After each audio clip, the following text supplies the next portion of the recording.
Hello friends, आप सभी का रुद्र एकेडमी यूट्यूब चैनल पर हार्दिक स्वागत है।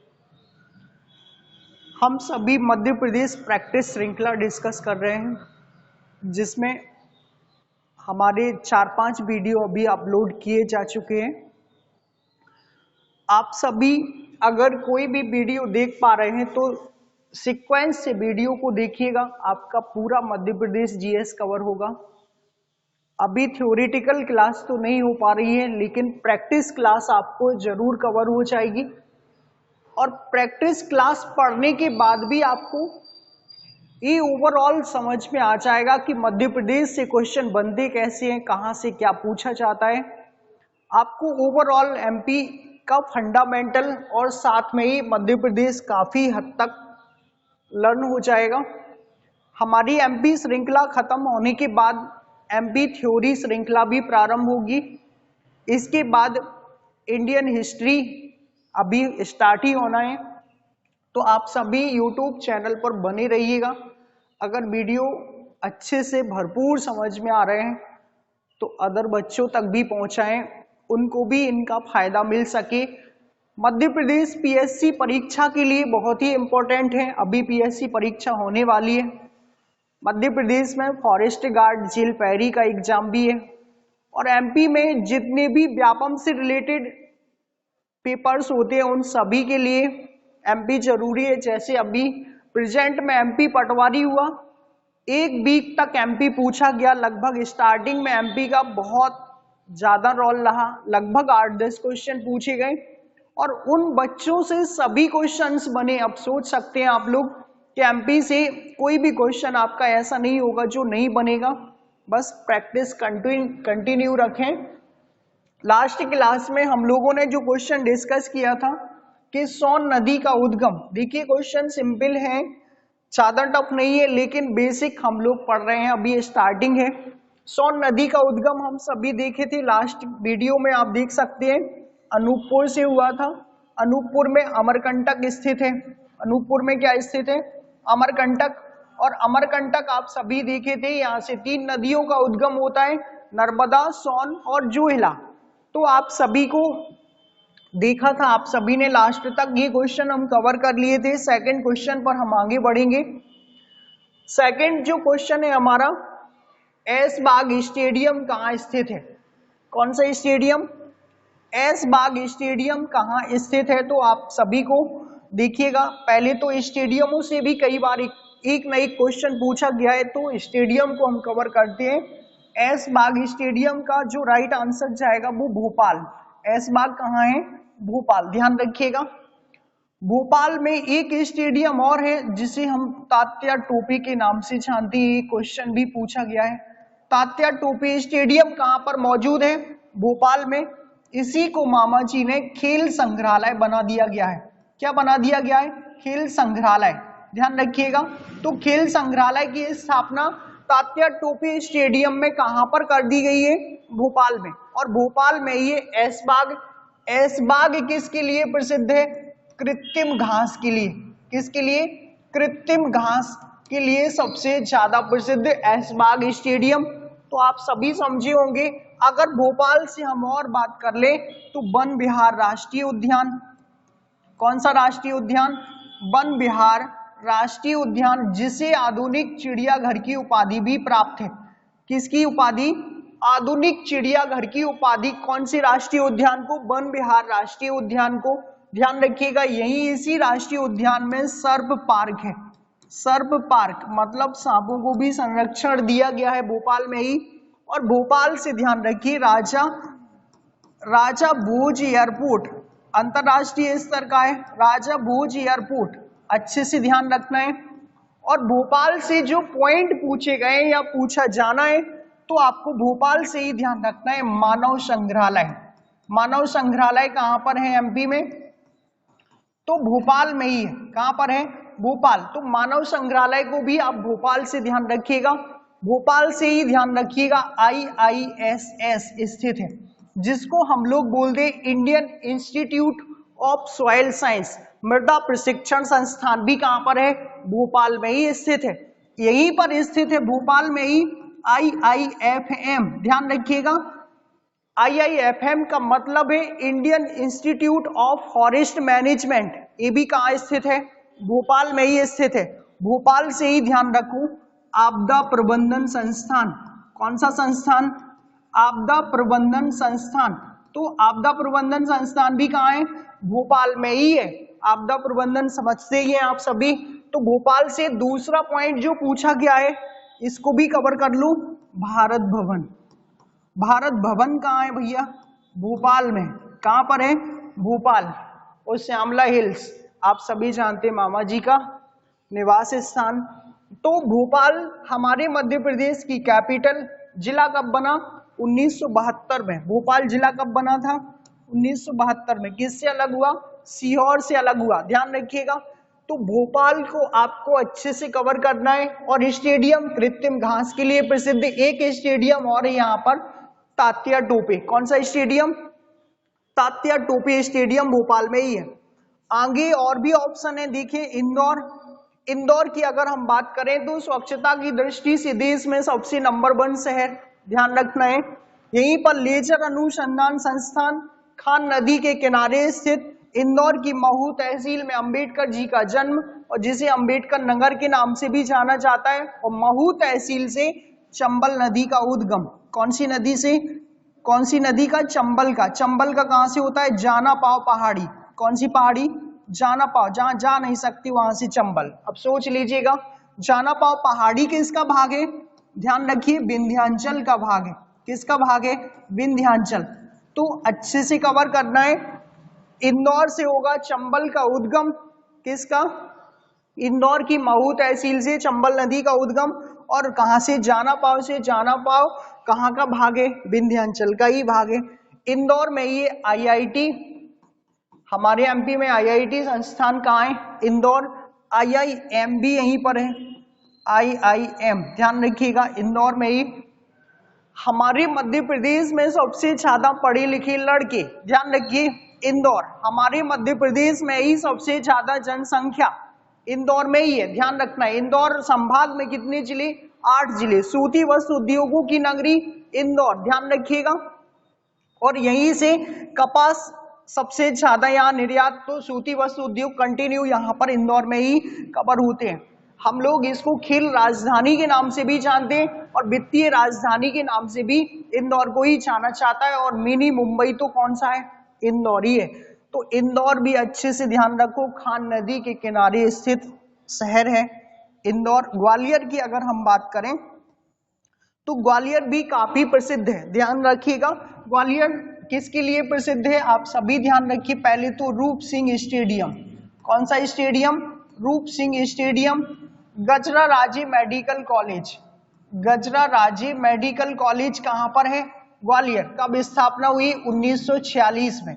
मध्य प्रदेश में पहला मेडिकल कॉलेज गजरा राजे। और MP का कहां है? ग्वालियर में ही है। तो गजरा राजे को भी ग्वालियर से ध्यान रखिएगा। महारानी लक्ष्मीबाई का समाधि स्थल, झलकारी बाई का समाधि स्थल, तानसेन की नगरी, कौन सा? सब ग्वालियर है। तो यहाँ पर ग्वालियर से भी आपको कई सारे पॉइंट ध्यान रखने हैं। ग्वालियर का किला भी ध्यान रखिए, भारत का जिब्राल्टर जिसे कहा जाता है। सेकंड जो पॉइंट है हमारा, इसमें ऑप्शन था शिवपुरी। शिवपुरी ध्यान रखिएगा, तात्या टोपे का समाधि स्थल शिवपुरी। और दूसरा ध्यान रखिए शिवपुरी में माधव राष्ट्रीय उद्यान। कौन सा राष्ट्रीय उद्यान? माधव राष्ट्रीय उद्यान यहीं पर है 1958 में जिसकी स्थापना की गई। तो आप सभी माधव राष्ट्रीय उद्यान को भी कवर कीजिए शिवपुरी से। मध्य प्रदेश में औसत एवरेज ऑल टेम्परेचर, ऐसा औसत एवरेज टेम्परेचर सबसे कम और MP की सबसे पहली पर्यटन नगरी शिवपुरी है। तो आप सभी यहाँ से ये पॉइंट सारे कवर कीजिएगा। आप सभी को समझ में आए होंगे। वीडियो अगर अच्छा लग रहा है ना तो दबा के शेयर कीजिएगा। आप सभी सपोर्ट बनाए रखिए। आगे हम लोग कंटिन्यू, हमारी जो टीम है वो कंटिन्यू वीडियो बनाती रहेगी। सेकंड जो क्वेश्चन है हमारा, ध्यान रखिएगा। सेकंड क्वेश्चन है महिला हॉकी एकेडमी की स्थापना कब हुई? ध्यान रखिए महिला हॉकी एकेडमी आप सभी जानते हैं ऑफलाइन क्लासेस में इसको भी डिस्कस किया गया था। महिला हॉकी एकेडमी महिलाओं के लिए है, तो आप सभी ध्यान रखिए। सबसे पहले तो है कहाँ स्थित, तो इसकी स्थापना की अगर हम लोग बात कर लें तो 2006 और है कहाँ, तो ग्वालियर। कहाँ पर है, ग्वालियर, ध्यान रखिएगा। और 2006 में इसकी स्थापना हुई। तो महिला हॉकी एकेडमी और रानी लक्ष्मीबाई के नाम से फिजिकल एकेडमी भी यहीं पर है, ग्वालियर ही। तो आप सभी ध्यान रखिएगा, इसका जो स्थापना डेट है वो 2006। और भी कई सारी एकेडमियां पूछी जाती है क्रिकेट से रिलेटेड भी, जैसे बैडमिंटन एसोसिएशन इंदौर है, table tennis badminton association Jabalpur है, और टेबल टेनिस एसोसिएशन भी जबलपुर है। पारसी क्रिकेट क्लब पूछ लिया गया कभी कभी, पारसी क्रिकेट क्लब, कौन सा cricket club, Parsi cricket club कहाँ पर है, तो ये भी आपको ध्यान रखना है, इंदौर है। कहाँ पर है, इंदौर। तो आप 1890 जिसका स्थापना डेट है, तो पारसी क्रिकेट क्लब एमपी का सबसे पुराना है, तो आप सभी पारसी क्रिकेट क्लब को भी ध्यान रखिएगा। खेलकूद युवक कल्याण विभाग की स्थापना एमपी में 1975 में कर ली गई। तो आपको खेलों से रिलेटेड कुछ ना कुछ पॉइंट पूछे जाते हैं। खेलों का टॉपिक हम लोग आगे डिस्कस करेंगे। ऑफलाइन क्लासेस में आपको खेल खिलाड़ी सब कुछ पढ़ाए गए हैं, कौन सी खेल में क्या क्या कितने खिलाड़ी होते हैं। सेकंड क्वेश्चन पर हम आगे बढ़ जाएंगे। सेकंड जो क्वेश्चन है, आदिवासी शोध संचार केंद्र कहाँ स्थित है। जो सेकंड क्वेश्चन है हमारा, आदिवासी शोध संचार केंद्र, तो ध्यान रखिएगा आदिवासी शोध संचार केंद्र हमारा जो राइट आंसर होगा वो झाबुआ में। कहां पर है, झाबुआ। तो आप सभी जानते हैं आदिवासी शोध संचार केंद्र की स्थापना, तो आप ध्यान रखिए कहां पर की गई, झाबुआ में।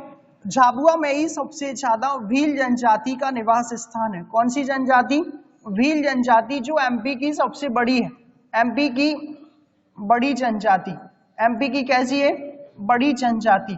ध्यान रखिएगा कौन सी जनजाति एमपी की बड़ी, तो भील है। कौन सी है, भील, जो कहाँ निवास करती है, झाबुआ में ही निवास करती है। तो आप झाबुआ को ध्यान रखिएगा। झाबुआ से एक जिला बना अलीराजपुर। कौन सा जिला बना था, अलीराजपुर। कब बना, 2008 में। कब बना था ये, 2008 में। और झाबुआ में ही इसी भील जनजाति का सबसे बड़ा त्योहार भगोरिया हाट आयोजित होता है। कौन सा, भगोरिया हाट। आपको कई बार ये वीडियो में भी डिस्कस किए गए, लेकिन बार बार इसलिए कर रहे हैं कि आपको सीधे रट जाए, आप लोगों को कोई भी दिक्कत ना चाहे, आपको माइंड में झाबुआ आए, आपको क्लिक हो जाए सारे पॉइंट कि झाबुआ में ये स्थित है। तो झाबुआ की सीमा जो है ध्यान रखिएगा कहाँ पर, गुजरात से लगती है। किससे लगती है, गुजरात से। तो झाबुआ से आपको कई सारे पॉइंट ध्यान रखने हैं। भोपाल, अभी अभी हम समझे भोपाल को अच्छे से, तो भोपाल में वन विहार राष्ट्रीय उद्यान, आपदा प्रबंधन, IISS, IIFM, ये सब कुछ यहीं पर भोपाल में ही स्थित है। ग्वालियर, ग्वालियर को भी हम समझे रानी लक्ष्मीबाई फिजिकल एकेडमी यहीं पर है, आपको ये ध्यान रखना है। दूसरा, ग्वालियर से गजरा राज्य मेडिकल कॉलेज, रूप सिंह स्टेडियम, ये सब कुछ तानसेन की नगरी, ग्वालियर ही है। मंडला, मंडला को हम कवर किए थे कान्हा किसली राष्ट्रीय उद्यान के लिए, तो कान्हा किसली को हम अच्छे से पढ़े थे। आप सभी ने पिछले वीडियो देखे हैं, सारा कुछ आप लोगों को इन पॉइंटों से पढ़ाया गया है, कंटिन्यू देखते रहिएगा। सेकंड क्वेश्चन है हमारा, जो सेकंड क्वेश्चन है, इलेक्ट्रॉनिक्स कॉम्प्लेक्स कहाँ स्थित है। ये पॉइंट सबसे अच्छा है, यहां से क्वेश्चन बना हुआ है। एक उद्योगों से मध्य प्रदेश में कभी कभी क्वेश्चन बन जाता है। तो इलेक्ट्रॉनिक्स कॉम्प्लेक्स, ध्यान रखिएगा इलेक्ट्रॉनिक्स कॉम्प्लेक्स की अगर हम लोग बात कर लें तो ये है कहाँ स्थित, तो डायरेक्ट आंसर है हमारा इंदौर। कहां पर है, इलेक्ट्रॉनिक्स कॉम्प्लेक्स कहाँ मौजूद है, इंदौर में। हमारे एमपी में 4 कॉम्प्लेक्स है। कितने कॉम्प्लेक्स हैं, 4। पहले तो एग्रो कॉम्प्लेक्स, कौन सा, एग्रो कॉम्प्लेक्स, ध्यान रखिएगा छिंदवाड़ा है। कहाँ है, छिंदवाड़ा। दूसरा जो कॉम्प्लेक्स है आप सभी को ध्यान रखना है, लेदर कॉम्प्लेक्स। कौन सा, लेदर कॉम्प्लेक्स, देवास है। और तीसरा जो कॉम्प्लेक्स है हमारा stainless steel complex, stainless steel complex, ये कहां पर मौजूद है? सागर। ये कहां स्थित है? सागर में। और चौथा आप देख पा रहे हैं इलेक्ट्रॉनिक्स कॉम्प्लेक्स कहां मौजूद है? इंदौर में। तो आप सभी को मध्य प्रदेश में मौजूद चारों कॉम्प्लेक्स रट लेना है। एग्रो कॉम्प्लेक्स छिंदवाड़ा के साथ जाएगा, स्टेनलेस स्टील सागर के साथ जाएगा, एग्रो कॉम्प्लेक्स ध्यान रखिए छिंदवाड़ा, लेदर कॉम्प्लेक्स देवास, और स्टेनलेस स्टील आप सभी जानते हैं सागर, क्योंकि बार बार पूछा गया है। और लास्ट वाला ध्यान रखिए इलेक्ट्रॉनिक्स कॉम्प्लेक्स कहाँ है? इंदौर में स्थित है। तो आपको कॉम्प्लेक्स से मध्य प्रदेश के चारों कॉम्प्लेक्स अच्छे से कवर करने हैं। कभी कभी ये भी पूछ लिए गए हैं। हम लोगों ने देवास की अगर बात कर ले हम लोग, देवास पवन चक्कियों के लिए प्रसिद्ध, काली सिंध नदी का उद्गम यहीं से होता है। देवास में करेंसी नोट प्रेस है, ये पॉइंट पूछ लिया गया है। कौन सा? Currency note press. भैया नोट कहाँ छापे जाते हैं? तो आप सभी को ध्यान रखना है देवास में छापे जाते हैं। कहां पर? करेंसी नोट प्रेस में। तो आप सभी ध्यान रखिए देवास को। सेकंड, इंदौर हम भरपूर पढ़े हैं, स्वच्छता की दृष्टि से देश का सबसे नंबर 1 शहर। छिंदवाड़ा क्षेत्रफल की दृष्टि से सबसे बड़ा, और एग्रो कॉम्प्लेक्स भी यहीं पर है। क्षेत्रफल में एमपी का सबसे बड़ा जिला कौन सा है? तो छिंदवाड़ा ही है। सागर, अगर सागर की बात कर लें हम लोग तो सागर से ध्यान रखो एरण पुरातात्विक स्थल। कौन सा? एरण पुरातात्विक स्थल कहां पर है? सागर में। सागर से ध्यान रखो Jawaharlal Nehru police academy, MP की सबसे बड़ी एकेडमी है, सागर में ही मौजूद है। सागर से ही ध्यान रखिएगा फॉरेंसिक लैब। कौन सी लैब? फॉरेंसिक लैब ध्यान रखिए, जिसकी स्थापना 2006 में की गई। डीएनए से रिलेटेड यहाँ पर जांच की जाती है, सागर में ही है। बुंदेलखंड मेडिकल कॉलेज 2008 में स्थापना हुई, बुंदेलखंड मेडिकल कॉलेज की कहाँ पर है? सागर में ही है। तो आप सभी सागर को भी ध्यान रखिए। सागर में बस स्टैंड पर ये लाखा वंजारा झील, कौन सी झील है? लाखा वंजारा झील। और ध्यान रखिए सागर संभाग में 6 जिले आते हैं। कितने जिले आते हैं? 6 जिले आते हैं। और सागर में ये एमपी का सबसे बड़ा जो नौरादेही अभ्यारण्य है। कौन सा अभ्यारण्य? नौरादेही। आप सभी ध्यान रखिएगा नौरादेही अभ्यारण्य मध्य प्रदेश में सबसे बड़ा अभ्यारण्य है, सागर में ही मौजूद है। कहां पर मौजूद है? सागर। तो आप सभी सागर से अच्छे पॉइंट ध्यान रखना है। अगला ध्यान रखिए मध्य प्रदेश में पहला यूनिवर्सिटी कौन सा है? हरि सिंह गौर। कौन सी यूनिवर्सिटी है? हरि सिंह गौर। ध्यान रखिएगा हरि सिंह गौर। कौन सी यूनिवर्सिटी है? हरि सिंह गौर। कब स्थापना हुई? 1946 में। इसको केंद्रीय यूनिवर्सिटी का दर्जा कब प्रदान किया गया? 2008 में। तो हमारे मध्य प्रदेश में ध्यान रखना है सबसे पहला ध्यान रखिएगा हरि सिंह गौर विश्वविद्यालय, जिसकी स्थापना मध्य प्रदेश में 1946 में की गई, लेकिन इसको केंद्रीय यूनिवर्सिटी का जो दर्जा प्रदान किया गया वो 2008 में किया गया। कब किया गया? 2008। तो आपको सागर से पॉइंट कुछ ध्यान रखने, अच्छे से समझ में आया होगा आपको। कॉम्प्लेक्स भी चारों ध्यान रखने, छिंदवाड़ा, इंदौर, देवास, सारे ऑप्शनों को अच्छे से कवर करने हैं। सेकंड क्वेश्चन है हमारा, देखिएगा सेकंड क्वेश्चन हमारा कौन सा है? बीएचईएल की स्थापना। तो ध्यान रखना है बीएचईएल भी पूछ लिया गया है। ये देश की महारत्न कंपनी है। ये देश की कैसी है? महारत्न कंपनी। अब समझ लीजिएगा बीएचईएल कैसी है? महारत्न है। सारी फैसिलिटी दी जाती है इसमें। देश की महारत्न कंपनी के तहत आती है बीएचईएल। है कहाँ स्थित? हमारे एमपी की भोपाल में। वैसे तो इसकी कई सारी ब्रांचेस हैं, लेकिन मध्य प्रदेश में कहां पर है? भोपाल में। ध्यान रखिए बीएचईएल का फुल नेम पूछ लिया जाता है तो भारत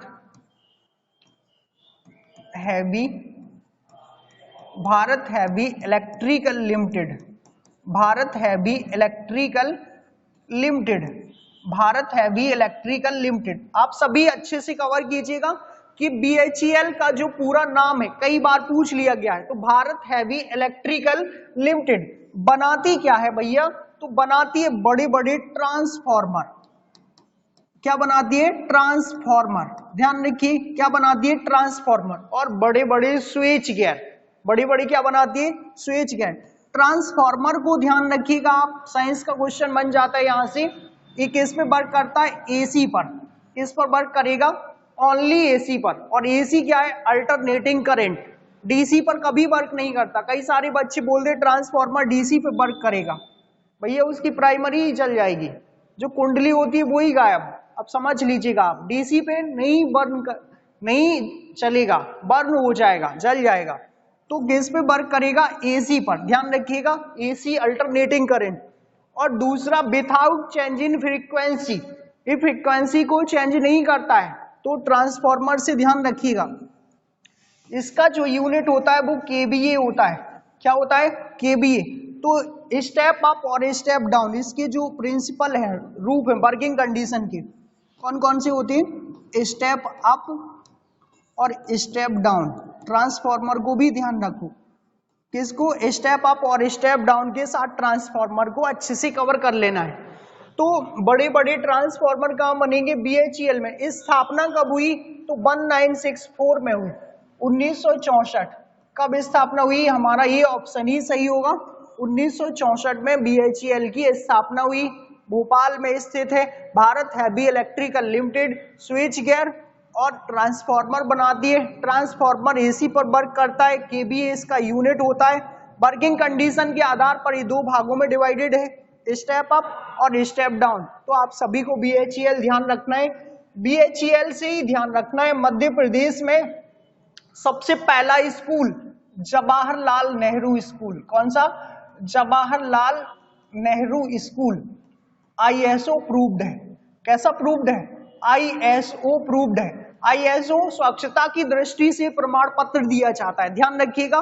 तो हमारे मध्य प्रदेश का ISO प्रूव्ड पहला स्कूल BHEL द्वारा संचालित जवाहरलाल नेहरू, ध्यान रखिएगा, ISO प्रूव्ड है। तो आप सभी को BHEL से ध्यान रखना है। इसका कैंपस भोपाल में फैला हुआ है, भरपूर फैला है। तो आप सभी अच्छे से BHEL को भी कवर कीजिएगा। सेकंड क्वेश्चन है हमारा। सेकंड क्वेश्चन, भारिया जनजाति का निवास स्थान कहां पर है? जनजातियों का तो इंटरेस्ट बच्चों, जनजातियों में इंटरेस्ट बच्चों का सबसे ज्यादा है। इनके रीत रिवाज ऑफलाइन क्लासेस में तो भरपूर बच्चे जनजातियों का मजा लेते या जनजातियां बच्चों का मजा लेती।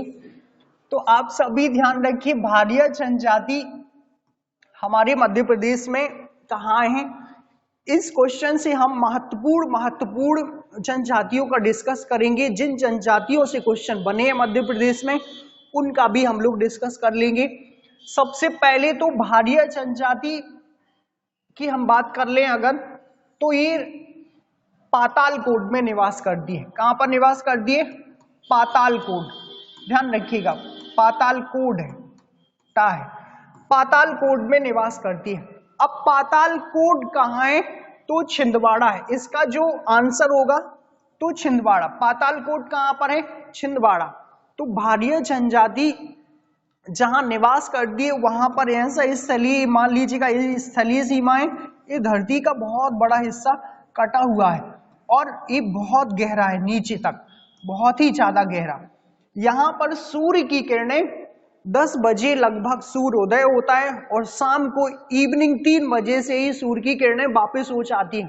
धरती के बहुत नीचे स्थित पातालकोट, जहां पर निवास करती है कौन सी जनजाति? भारिया जनजाति। ध्यान रखिए, मध्य प्रदेश में जनजातियां सबसे अधिक पाई जाती हैं। अगर कोई भारत में बात करे कि सबसे ज्यादा जनजातियां कहाँ हैं, तो मध्य प्रदेश में। जनजातियों से अगर कोई पूछे कि भारत में सबसे ज्यादा कहाँ है, तो MP में। लेकिन MP की कुछ जनजातियों को भी आदिम जनजाति का दर्जा दे रखा है। मामा जी ने क्या किया, उनको और विशेष आरक्षण दे रखा है। जो हमारे मध्य प्रदेश में 3 ऐसी जनजातियां हैं जिनको आदिम जनजाति का दर्जा प्राप्त है, जैसे बेंगा। कौन सी? बेंगा, ध्यान रखिएगा। दूसरी कौन सी है? भारिया। बेंगा, भारिया, और तीसरी कौन सी है? सहरिया। कौन सी है? सहरिया। तो आप सभी को ध्यान रखना है, ये 3 ऐसी जनजातियां हैं जिनको मामा जी ने आदिम जनजाति का दर्जा दे रखा है, और एमपी में सबसे ज्यादा जनजातियां एमपी में ही है। तो आप सभी समझ गए होंगे। बेंगा का अगर हम बात कर ले तो ये दक्षिण पूर्वी जिलों में रहती है। कहां पर रहती है? दक्षिण पूर्वी जिलों में। जैसे अगर दक्षिण पूर्वी जिलों की बात करें तो बालाघाट, मंडला, अनूपपुर, डिंडोरी, उमरिया, सीधी, सिंगरौली, ये सारे के सारे जितने भी जिले हैं ये दक्षिण पूर्वी जिलों में ही सबसे ज्यादा बेंगा का निवास स्थान है। बेंगा जनजाति अपने भगवान को बूढ़ा देव कहती है। क्या कहती है? बूढ़ा देव, ध्यान रखिएगा। और ये जादू टोने में भी विश्वास रखती है। किसमें विश्वास रखती है? जादू टोना। आप सभी जानते होंगे जादू टोना। तो बेंगा जनजाति जादू टोने में विश्वास रखती। पवित्र जो वृक्ष मानती है वो साज के वृक्ष को मानती है, और साज वास्तविक में होता है साल का वृक्ष। किसका वृक्ष? साल का वृक्ष। तो बेंगा जनजाति को ध्यान रखिए। सहरिया जनजाति जो है वो ग्वालियर क्षेत्र में निवास करती है। कहां पर निवास करती है? ग्वालियर क्षेत्र में। और भारिया का तो क्वेश्चन है ही, कहां पर है? ये छिंदवाड़ा में है। और छिंदवाड़ा में भी कहां पर? पातालकोट में। छिंदवाड़ा में भी कहां पर मौजूद है भारिया? पातालकोट। तो आपको ये पॉइंट कुछ ध्यान रखने जनजातियों से। और भारिया जनजाति से मध्य प्रदेश की सबसे ज्यादा पिछड़ी हुई जनजातियों से जो 3 आदिम जनजातियों का दर्जा है। अगर जनजातियों से ही पूछा जाए तो एमपी की सबसे बड़ी जनजाति भील है। कौन सी है? भील है, जिसका निवास स्थान ज्यादातर अलीराजपुर, झाबुआ, ध्यान रखिएगा, और धार जिले में मौजूद है। तो भील एमपी की सबसे बड़ी है, आप सभी ये ध्यान रखिएगा। भारिया जनजाति कहाँ निवास करेगी? छिंदवाड़ा। राइट आंसर होगा हमारा बी ऑप्शन। अगर होशंगाबाद की बात कर ले तो यहाँ पर कोरकू जनजाति निवास करती है। कौन सी जनजाति? कोरकू। तो कोरकू जनजाति का निवास स्थान कहाँ पर मिलेगा आपको? छिंदवाड़ा के साथ मिलेगा, सॉरी होशंगाबाद के साथ मिलेगा। कोरकू जनजाति सबसे ज्यादा कहाँ मिलेगी? होशंगाबाद जिले में मिलेगी। यही हमारा हिल स्टेशन है जहां पर होशंगाबाद को हम भरपूर पढ़ाए हैं। पचमढ़ी होशंगाबाद में, इटारसी होशंगाबाद में, पांडव गुफाएं होशंगाबाद में। सबसे अधिक वर्षा पचमढ़ी में ही होती है। पचमढ़ी में 3 जलप्रपात, रजत, दचेस, अप्सरा। एमपी का सर्वोच्च शिखर भी पचमढ़ी में हो। पचमढ़ी किसके तहत? होशंगाबाद के तहत। एमपी की प्रमुख जो सहायक है नर्मदा की तवा नदी, वो भी होशंगाबाद में ही मिल जाती है। होशंगाबाद का नाम नर्मदापुरम मामा जी ने 2022 में रख दिया है। तो आप सभी होशंगाबाद को ध्यान रखिए। छिंदवाड़ा इसका करेक्ट आंसर। मंडला हम सभी ने अच्छे से पढ़ा। कान्हा किसली राष्ट्रीय उद्यान के लिए? झाबुआ भील जनजाति के लिए। कौन सी जनजाति? भील जनजाति। और इनका सबसे बड़ा त्योहार भगोरिया हाट। कौन सा?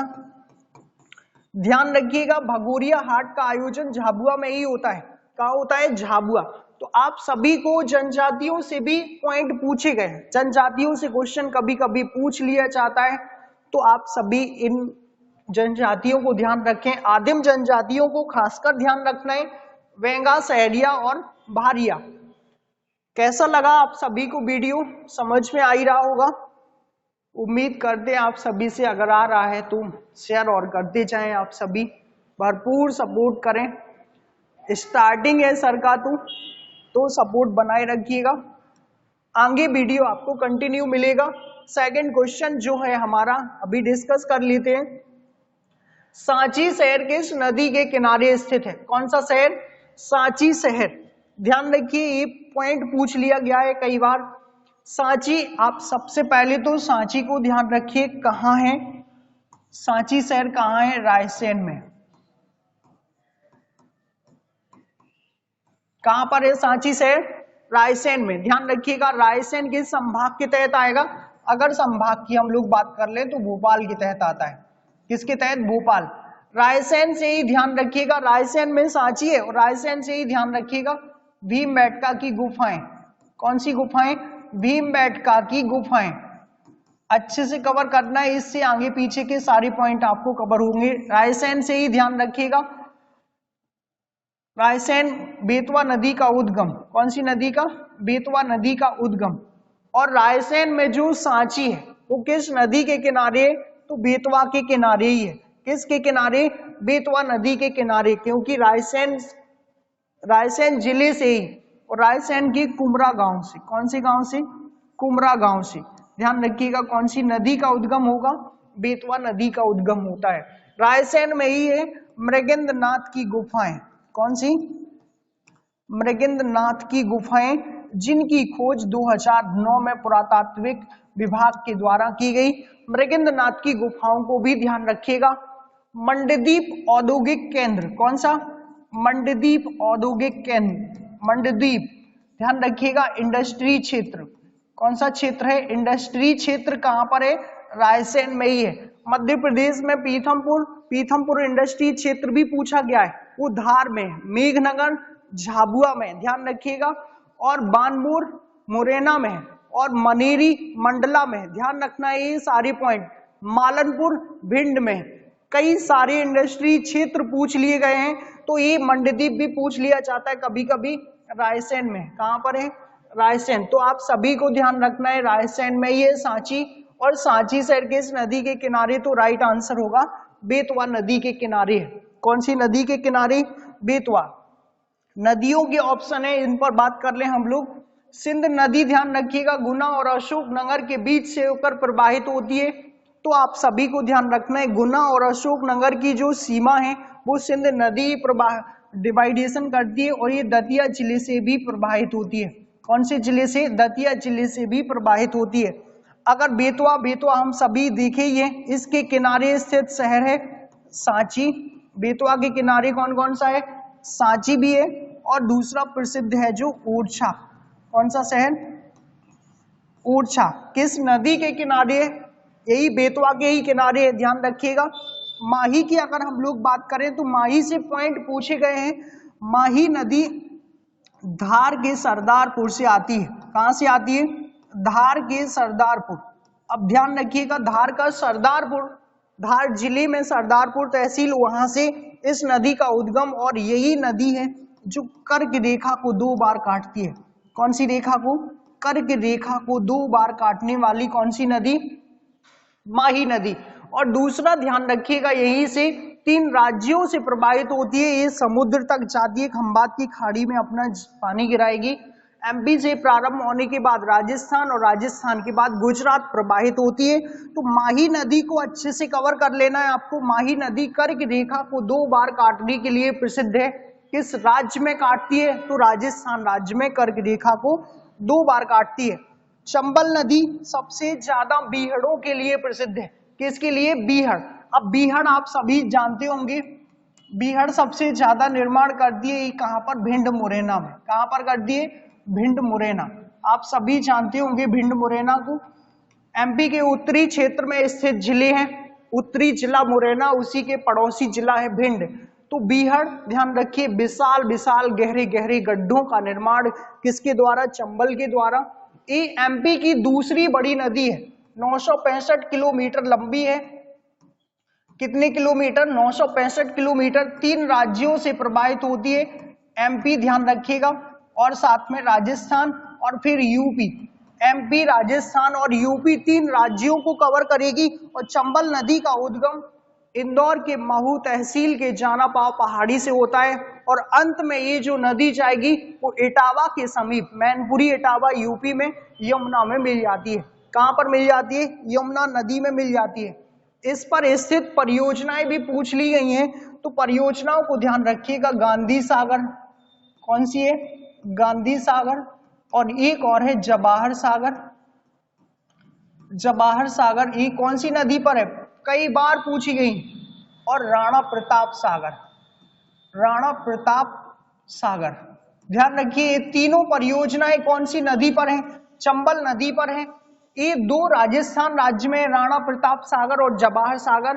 गांधी सागर हमारे मंदसौर में, एमपी की। लेकिन एमपी और राजस्थान तीनों परियोजनाओं में 50-50 का पार्टनर है। तो आप सभी को ध्यान रखना है, ये क्वेश्चन आप सभी को अच्छे से कवर हुआ होगा। सेकंड क्वेश्चन पर हम लोग आगे चलते हैं। देखिएगा सेकंड क्वेश्चन हमारा कौन सा है? निम्न में से कौन सा खेल शिक्षक पुरस्कार है? खेल शिक्षक पुरस्कार, ध्यान रखिएगा ये क्वेश्चन भी पूछ लिया गया है कभी कभी। खेलों से रिलेटेड कुछ पॉइंट पूछे गए हैं वो आपको समझाते हैं, देखिएगा आप सभी को अच्छे से। अगर वीडियो समझ में आ रहा है तो सब्सक्राइब, चैनल को सब्सक्राइब करें और साथ में ही शेयर जरूर करें, आप सभी से रिक्वेस्ट है। देखिएगा शिक्षक पुरस्कार, शिक्षक पुरस्कार और खेल पुरस्कारों से रिलेटेड कुछ ना कुछ पॉइंट पूछे गए। निम्न में से कौन सा खेल शिक्षक पुरस्कार है? तो सबसे पहले तो आंसर ही देख लेते हैं। खेल शिक्षक पुरस्कार है विश्वामित्र। कौन सा है? विश्वामित्र, जिसकी स्थापना 1994 में की गई। ध्यान रखिएगा विश्वामित्र खेल पुरस्कार, शिक्षक पुरस्कार की स्थापना कब की गई? 1994 में। दिया किसे जाता है? तो खेल प्रशिक्षक को दिया जाता है। खेल प्रशिक्षक किसको दिया जाता है? खेल प्रशिक्षक को। लेकिन कब दिया जाता है ये ध्यान रखिएगा। कंडीशन होती है पिछले कुछ वर्षों में 2-3 खिलाड़ियों का चयन आप राष्ट्रीय या अंतरराष्ट्रीय स्तर पर करवाए हो तब जाके ये पुरस्कार मिलता है, अन्यथा ऐसे कोई नहीं देता है, ध्यान रखिएगा। तो मिलेगा किसको? खेल प्रशिक्षक को, जिसको हम लोग बोलते हैं कोच। अगर उसके द्वारा 2-3 खिलाड़ियों का पिछले कुछ वर्षों में जो चयन है वो राष्ट्रीय या अंतरराष्ट्रीय स्तर पर हुआ है तो उनको विश्वामित्र पुरस्कार दिया जाता है हमारे मामा जी के द्वारा। तो आप सभी को ध्यान रखना है, इसका जो राइट आंसर होगा ये वाला होगा।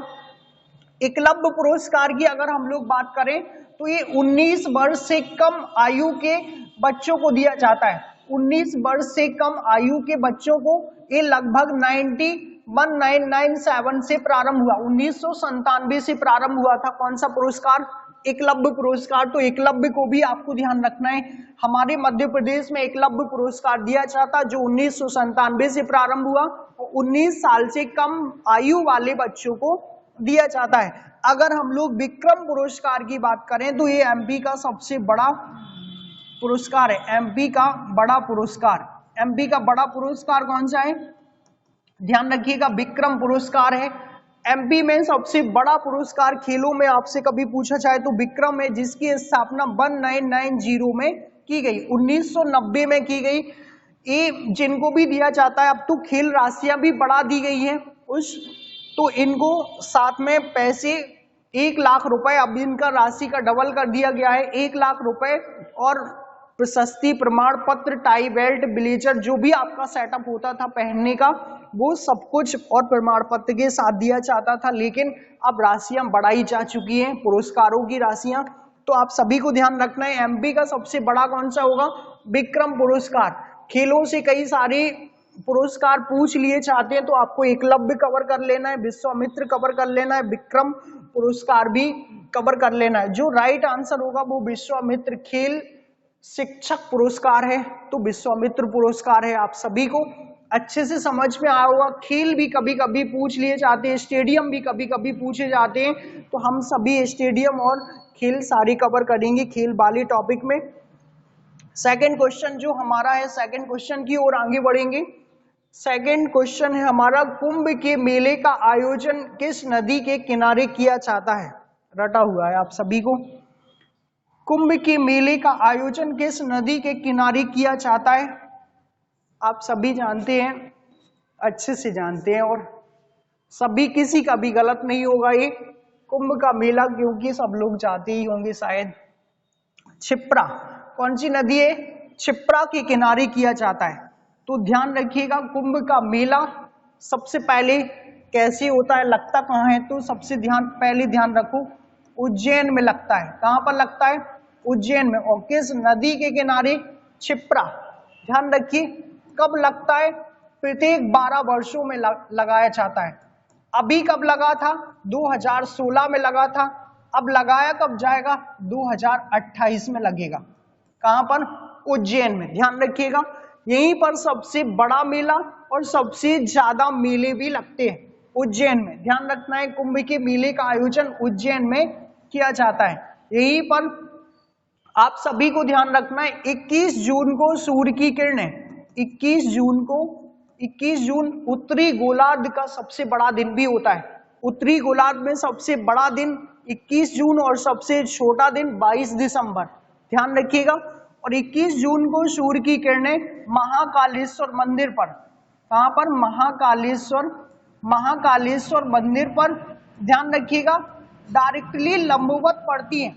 21 जून को सूर्य की किरणें उज्जैन में ही महाकालेश्वर टेम्पल पर कंटिन्यू लंबवत पड़ती है। और ये महाकालेश्वर टेम्पल से ध्यान रखिएगा, मध्य प्रदेश में ज्योतिर्लिंग की संख्या तो 2 है, एक महाकालेश्वर, एक ओमकालेश्वर। तो एमपी में सिर्फ और सिर्फ 2 ही ज्योतिर्लिंग है, एक उज्जैन में, दूसरा खंडवा में। तो आप सभी उज्जैन से पॉइंट ध्यान रखना है कि क्षिप्रा में कुंभ के मेले का आयोजन किया जाता है। क्षिप्रा नदी की अगर बात कर ले हम लोग तो इंदौर की कांकरी बरडी पहाड़ी से आती है। कहां से आती है? इंदौर की कांकरी बरडी पहाड़ी, ध्यान रखिएगा, इंदौर की कहां से आएगी? कांकरी बरडी पहाड़ी से इसका उद्गम होता है। ये एक छोटी नदी है। कैसी नदी है? छोटी नदी है। छोटी नदी होने के कारण आप सभी ध्यान रखिएगा, इसमें पानी नहीं रहता है, इसलिए मामा जी ने इसको क्षिप्रा को नर्मदा से कनेक्ट कर दिया। और क्षिप्रा नर्मदा लिंक परियोजना आप सभी को ध्यान रखना है, कौन कौन सी? क्षिप्रा नर्मदा लिंक परियोजना कई बार पूछ ली गई है, आपको ये पूछे जाने की भी प्रबल संभावना है। तो क्षिप्रा नर्मदा लिंक परियोजना कब प्रारंभ हुई? 2012 में प्रारंभ हुई और 2014 में कंप्लीट कर ली गई। क्यों? 2016 में कुंभ के मेले का आयोजन किया जाना था, इस कारण से इसको जल्दी कवर कर लिया गया। और बुंदेलखंड की एक लिंक परियोजना और है, कौन सी? केन बेतवा लिंक परियोजना। कौन सी? केन बेतवा लिंक परियोजना। इस परियोजना का प्रारंभ जो है वो 2005 में हुआ, लेकिन आज 2023 तक कवर नहीं कर पाई, पूरी कंप्लीट ही नहीं हुई। अब इसका अनुमान है 2030 तक कवर होने का। मामा जी की कृपा बरस रही है, 2030 तक कवर हो जाएगी। अब आइडिया लगाइएगा, 5 से अभी तक कवर नहीं हुई, अभी कवर होने की कोशिश की जा रही है, तो 2030 तक लगभग हो पाएगी, नहीं तो 35 तक तो पक्का, ध्यान रखिएगा। और क्षिप्रा लिंक परियोजना, क्षिप्रा नर्मदा लिंक परियोजना 2 साल में ही कंप्लीट कर ली गई। इससे सबसे ज्यादा मालवा को फायदा हुआ है। कौन से पठार को? मालवा पठार को, ध्यान रखिएगा। मालवा पठार एमपी का सबसे बड़ा पठार है, 88,222 वर्ग किलोमीटर में फैला हुआ एमपी का पूरे क्षेत्रफल का 28% अकेले मालवा पठार।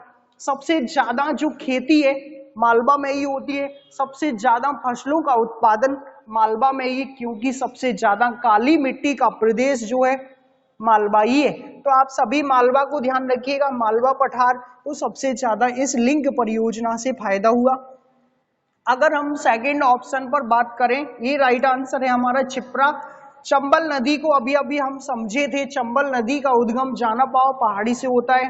इस पर 3 परियोजनाएं मौजूद है, राणा प्रताप सागर, जवाहर सागर और साथ में ही गांधी सागर। ध्यान रखिएगा, ये तीनों परियोजनाएं चंबल नदी पर। नर्मदा की बात कर ले हम लोग, एमपी के अमरकंटक से नर्मदा का उद्गम होता है।